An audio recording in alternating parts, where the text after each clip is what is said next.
It's not about what you bring to the table, but it's about what each of us bring, and how do we learn to love each other as humans first. When she was growing up in New Jersey in the 1990s, Ibtihaj Muhammad's parents wanted all their children to be able to compete and win in sports.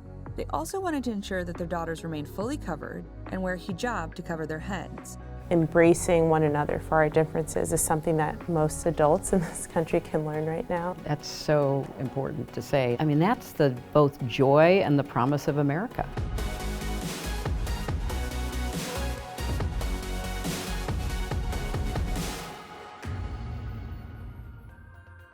So could you just talk a little bit about why you were drawn to fencing and also why your parents were really comfortable kind of with you becoming a fencer? With fencing, it was this unique opportunity to participate in a sport where my mom didn't have to, buy spandex or long sleeves to go underneath like the track uniform. There was no addition that they had to buy to make it kind of hijab friendly.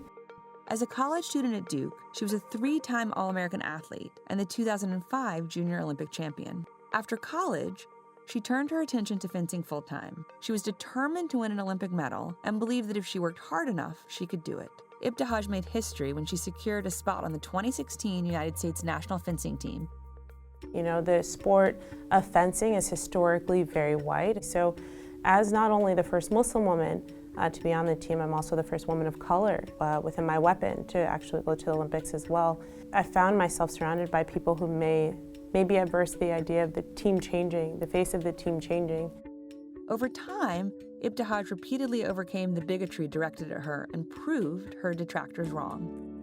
Well, that's something that I think you've handled just so gracefully, with real strength in facing any of the obstacles that did come your way, bullying or discrimination. Give us a little bit of insight into how you really coped with that.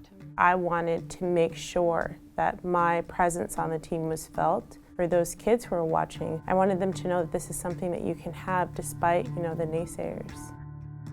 Representation is critical. So now I know you have both a children's book and you have a Barbie doll. Yes. Tell us a little bit about what that experience of representation means to the young people that you're encountering. I knew when I signed my first book deal that I wanted to, delve into children's literature, because as a kid I remember not seeing myself represented in contemporary, children's books.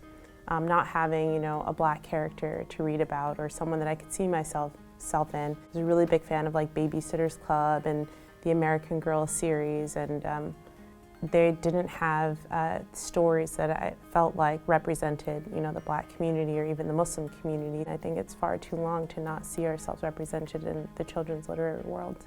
Ibtihaj, we love your doll. We were talking earlier before they started rolling, though, about how it's too easy for the sword to get off, and then I lose the sword, and then we have to find the sword. Because I also do think it's really important that white kids grow up looking up to you and recognize you as the hero that you are. Because it's not only that little girls who are growing up in black households in New Jersey like you did, or Muslim girls growing up in households anywhere in the world see themselves in you. I really want my kids to think, wow, if I work really hard, maybe I could grow up and be Ibtihaj too. So cute. Oh, I love it. Perfect hijab moment right here. I mean, to see kind of this really simple idea of embracing one another for our differences is something that, you find in my children's book. I think that's a lesson that most adults in this country can learn right now.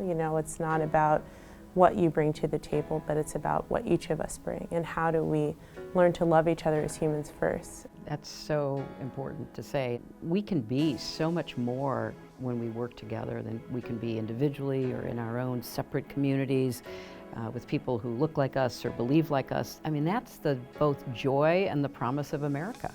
And it's thrilling to hear you say that, just as it was to see you get that Olympic medal, because it meant the world to someone like me who has seen these changes over the course of my lifetime. So thank you for what you've done and how you can influence the lives of my grandchildren and children not only across America but the world.